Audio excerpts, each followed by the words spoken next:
Dub? My name is Dominic, and today you're tuning in to the Comic Book Report, where we review comic books and graphic novels for you to get an idea of what to read. And today I am so excited to finally be jumping into a video I've had planned for some time.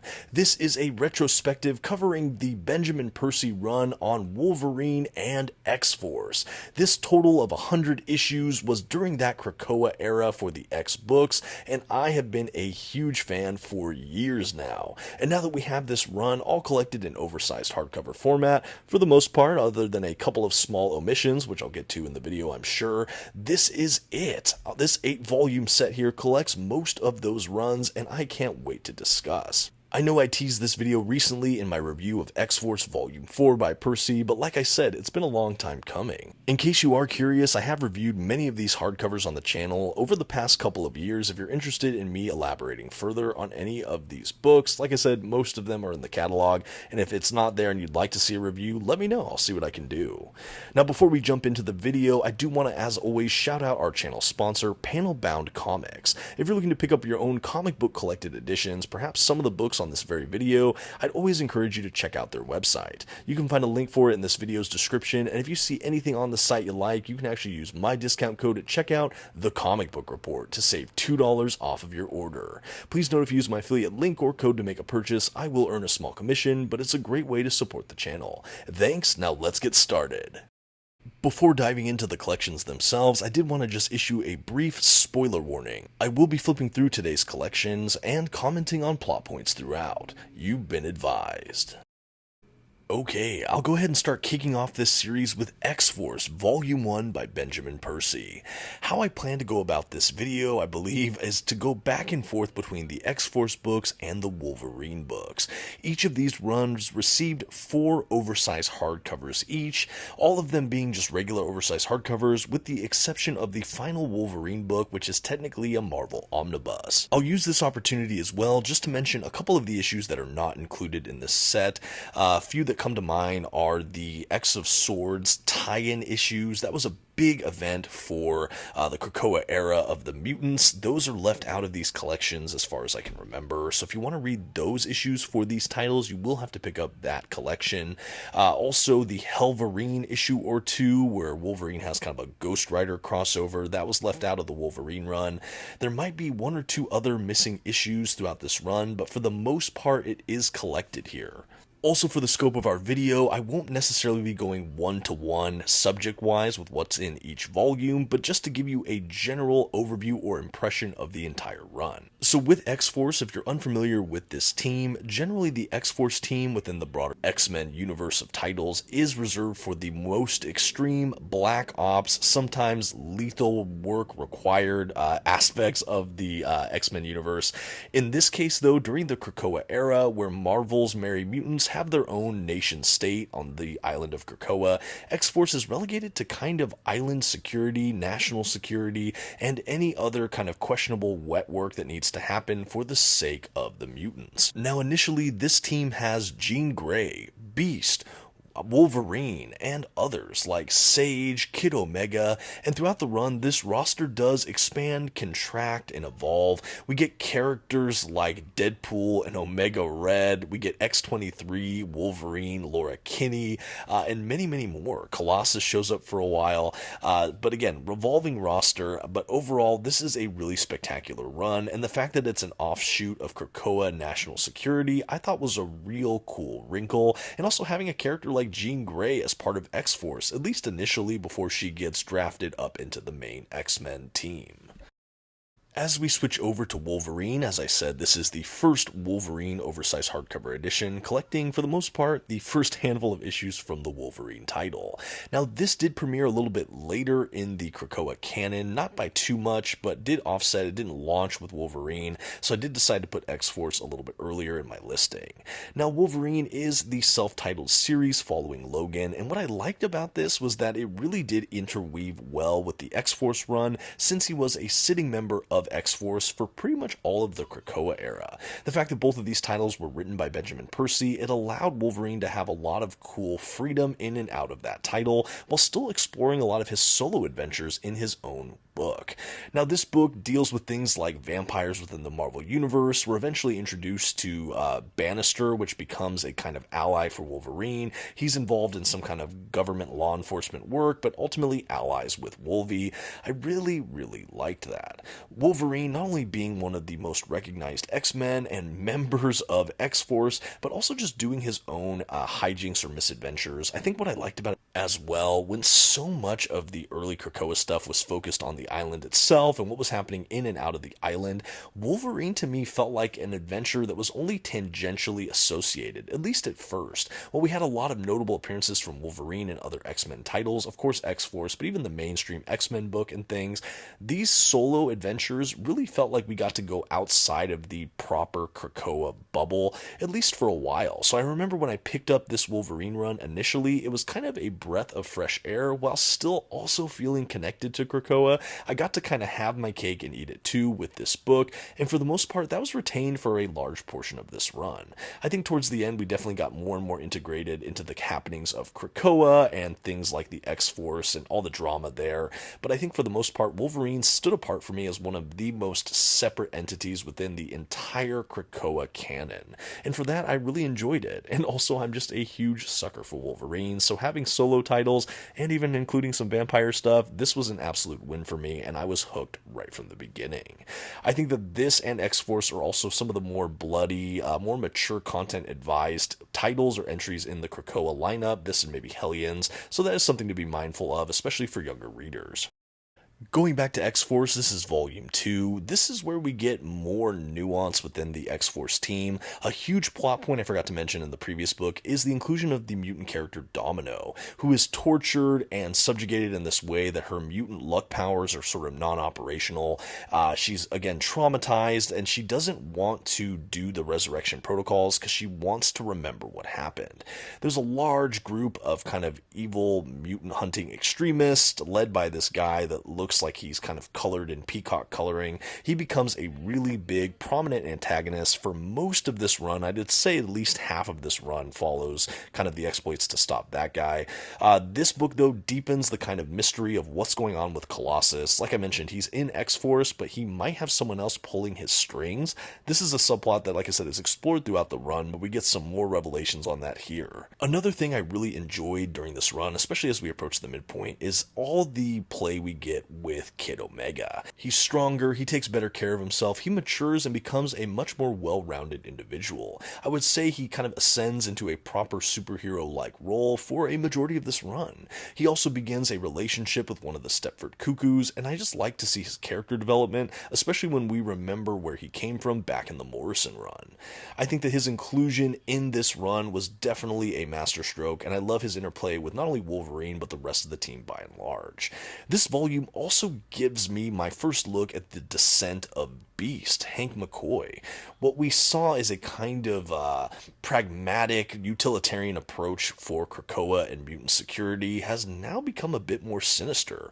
We see him exploring and experimenting on native flora in a way that is really, really sketchy. He gives kind of mad scientist, evil scientist vibes throughout this book, and we just see his character kind of become corrupted throughout the majority of the rest of this run. And coming from the top as the head of X-Force, this is definitely a scary thing. And like I said, the cracks begin to emerge in this portion of the run already, and I really liked it. I think that Benjamin Percy does a great job on pacing, and again, kind of sowing these seeds that he will further pay off the more we explore this run. Having Wolverine as well was a great way to add on to what's going on in his solo series while showing what he's playing with on the side when he's not having those adventures. And speaking of Wolverine, we are in Volume 2 of his hardcovers, so again, this is approaching the halfway point of his run as well. This run, again, kind of deepens a lot of the hijinks he gets up to with Bannister and some of the things happening around the globe. Kind of like X-Force, we have him investigating a lot of weird things going on within the mutant community or attacks against it, but he also gets embroiled in his own drama. We have people from his past emerging, like Maverick. I think his inclusion in this run was a lot of fun as well. While I don't know the extensive amount of his history, I still really appreciated his appearances throughout this run. I think some of those ties to Wolverine's history are important, and certainly Maverick and Wolverine have an interesting shared history there, you know. Another thing I liked is we got to see a lot more cross-pollination with X-Force toward the back of this book. We had him interacting with characters like Colossus and Sage much more frequently, and we also have Deadpool showing up. While a lot of people think Deadpool is a bit oversaturated, I've always been a big fan of that character and how he tries to ingratiate himself into the X-Force or X-Men teams. Of course, I love Deadpool in Rick Remender's Uncanny X-Force. I loved him in that run, Cable and Deadpool, and just his own solo titles. But seeing him return to an X-Force team proper in the pages of X-Force, and even making kind of cameos in the Wolverine self-title here, it's just a real blast. And again, another great example of how Benjamin Percy kind of braided these works together. You might be wondering, if you're newer to Krakoa, do a lot of these titles have crossovers? I would say in general, yes and no. There are big events like X of Swords, which I alluded to earlier, but for the most part, these titles do go in their own directions, but they're all happening at the same time with a lot of the same characters, so it's not uncommon to see little inklings of something happening in this book and it appear in a different title. I think that's more pronounced in something like X-Force and Benjamin Percy's Wolverine. Maybe it's because they're both written by the same person, happening at the same time with a character that's in both teams, but definitely we get a lot of great crossover work here in a way that I just think both titles should be read. It reminds me on what I'm assuming Bendis's Uncanny X-Men and All New X-Men is like. I just finished that All New X-Men Omnibus. I'm looking forward to his Uncanny run, but I see a lot of events happening that I'm assuming also take place in Uncanny. I think in the same way you have here Wolverine and X-Force by Percy. Back to X-Force now. This third volume, we're starting to go down at the trajectory of Krakoa, I should say. We're at the falling action. We're after the halfway point. This point, we really just see a deepening of some of those pre-existing plot lines. I think that this one really focuses on characters like Omega Red. We saw him creep up in earlier volumes. He's certainly been a really dramatic, intense villain for Wolverine and the X-Men in general. Seeing him on an X-team in general, I thought was a really fun development. And honestly, seeing what they do with this character, I found to be fascinating throughout this run. They definitely give him a bit more depth and sympathy. I think his dynamics with Sage in particular, the kind of technical head of X-Force at this point, I really liked. There's this weird kinship between the two of them that they just had very good chemistry. One of the plot lines in this third volume we get is kind of a rogue Cradle kind of becoming sentient and fighting the team. It kind of reminded me of the Astonishing X-Men Danger Room storyline. I don't want to spoil too much there, but there were some like homages or remembrances I had reading that story arc and then reading this, kind of a rogue piece of X-Men based equipment that they have to tackle or fight. We also get some tragic events happening for Kid Omega, at least for a little while during this run as well. This is a period in X-Force where we did see Percy mix the teams up a bit. You know, a lot of people are getting very wary and sketched out by Beast around this point. Wolverine is not as prevalent because he has stuff going on his own side of the fence around this time, and I like that. I like that the kind of pull and the give and take within the X books do affect where they appeared in other works, and that's something, again, we see in this period. I do think 3/4 of the way through this run, I was still so engaged. The art is still very strong, and at this point, even if the main characters or rosters of X-Force are no longer the primary characters, like Jean Grey or Wolverine or what have you, the characters we remain with are still really compelling, like Sage and Omega Red and some of these other characters I've mentioned. I think that this is something that Percy did exceedingly well. As he juggled so many of these characters, it was almost like no matter who was left in this team, I was intrigued because we already got some of their history. Domino and Colossus as well, always fascinating in this run. They got a lot of play, and that's something we see carry into the final volume in the run, and I'm honestly happy to say that. I really like the attention to detail here. Okay, and going back to Wolverine, this is Wolverine by Benjamin Percy, Volume 3, the oversized hardcover, and this, for me, is really the Wolverine versus Beast collection of Wolverine. We see the final Beast versus X-Force team in that 4th volume, but this, for me, is the crowning jewel for the Wolverine versus Beast interaction for honestly all of Krakoa. Beast is doing some truly evil stuff to Wolverine. He's been captured, tormented, almost killed or killed in some ways. He's been cloned. cloned, and Beast is doing all these experiments, basically making lobotomized versions of Wolverine to be kind of his standing army. The way he's experimenting with them and some of Krakoa's flora, and just he's doing some very bizarre stuff, and now he's in Wolverine's crosshairs. Wolverine is still teaming up with characters like Maverick to get to the bottom of this. We have usage of that character Bannister I mentioned earlier. He's definitely a main primary member of the supporting cast at this point. Him and his daughter, who Wolverine is still trying to save in many ways in this arc. I just really liked it. This was another great character-rich run, and I think Percy just understands Wolverine. Not just in this title, not just in X-Force, but even other Wolverine works he's done, like Predator vs. Wolverine. That was just such a fantastic read.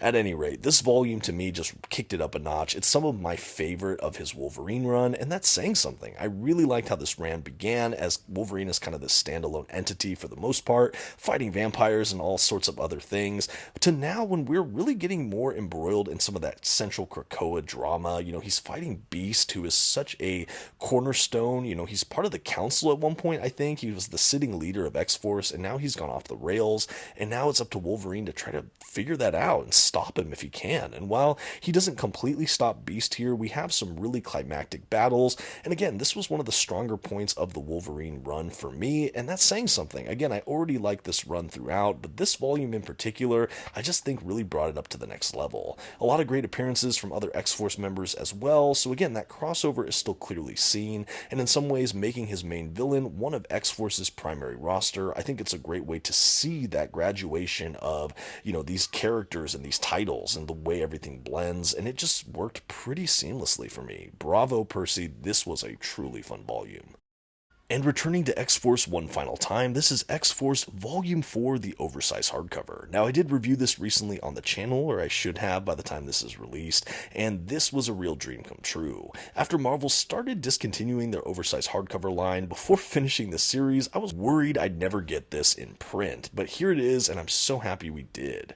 So this volume really concerns itself with wrapping up some of the pre-existing plot lines, primarily those involving Colossus and Beast. So Colossus, for some time, as I alluded to earlier in the video, has been puppet mastered by his brother.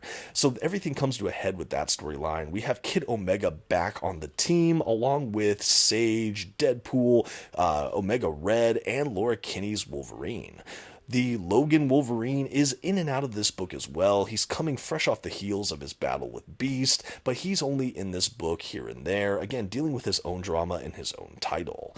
But everything comes to a head with Colossus, and he limps on from that, a whole encounter, still on the X team, but trying to sort out what remains of his life. And everything ultimately funnels into what happens at the last Hellfire Gala during the Krakoa Era, and it leads into the Fall of X period within the X-Men titles. So this is the end of the Krakoa Era, and without spoiling that too much, mutants are kind of on the run again. They've been outcast, they're being hunted down, and they are really on the fringes of society.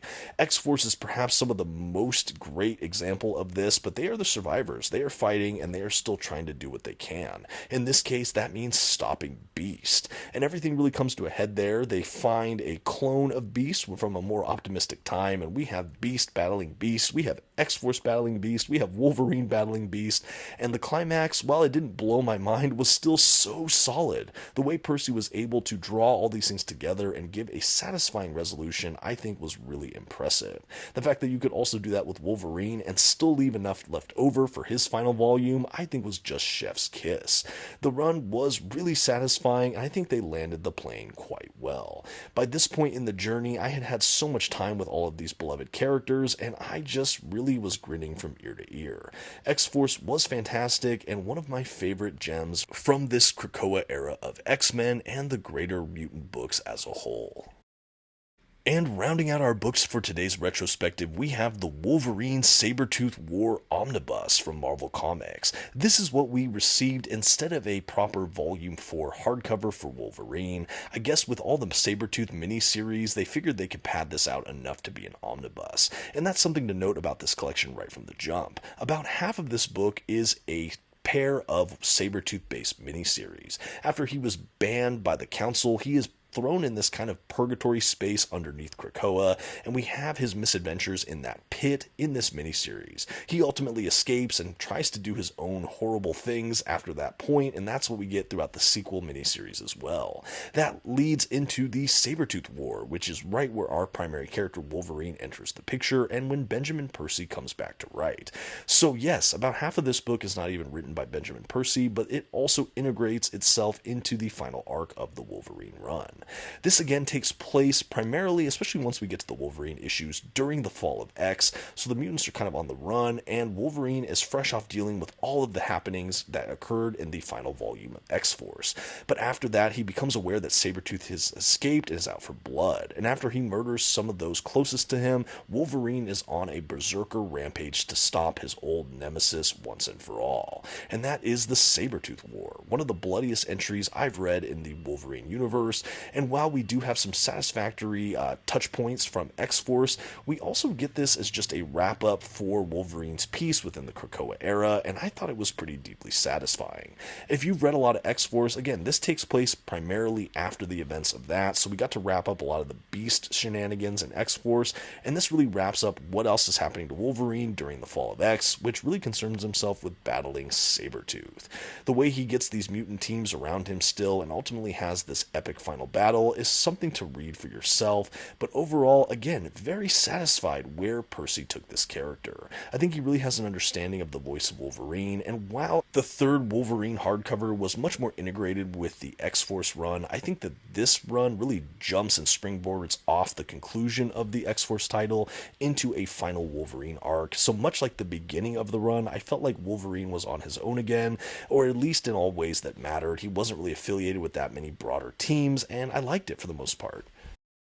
And with that, we've already completed our overview retrospective of Benjamin Percy's era during Krakoa, looking at X-Force and Wolverine. Again, a couple notable omissions here, like those X of Swords issues, the Helverine issue, and a couple other odds and ends, but for the most part, we have the large majority of his 100-issue epic during this period represented in these 8 oversized hardcover editions. Now, does the comic collector in me really hope that we get these gigantic omnibus editions someday, collecting X-Force and Wolverine? Yes, I would love it. I would truly consider upgrading for that, but until that point, I am so happy to have this all in oversized hardcover edition. While I would have loved the 1 through 50 collected, having those odds and ends collected, even if you don't have the rest of X of Swords, yes, of course, I would have loved that, but I'm still very pleased with what we have. I love the way Percy braided these two runs together, following the Black Ops X-Men group X-Force and Wolverine on their adventures. I just really love the way we came in and out with a lot of the supporting casts and central characters, and the way it was done, it just really worked for me. The darkest and most graphic in some ways of the X titles, especially during this era, I really do suggest it for fans of these characters, primarily if you're not a younger reader, but again, as always, reader discretion advised. I think as an X-Men fan, Krakoa will now always have a special place in my heart, but when I think of some of the best of that era, these two titles will be near the top, I guarantee it. This was a ton of fun though. I am newer to doing these retrospective kinds of videos. I think I've done 1 or 2 in the past on the channel, but let me know. Would you like me to do more of these kind of run synopses or kind of comparing runs? Like I said, it's a newer space that still borrows heavily from my list formats, but I go into more spoilers and compare in greater detail. Anyway, let me know your feedback. I had a blast putting this together. Like I said, this was a dream video to make for some time, and I just hope you liked it. Until next time, this has been the Comic Book Report. Please don't forget to leave your like, comments, and maybe share this video with a friend. Thanks everyone. Bye.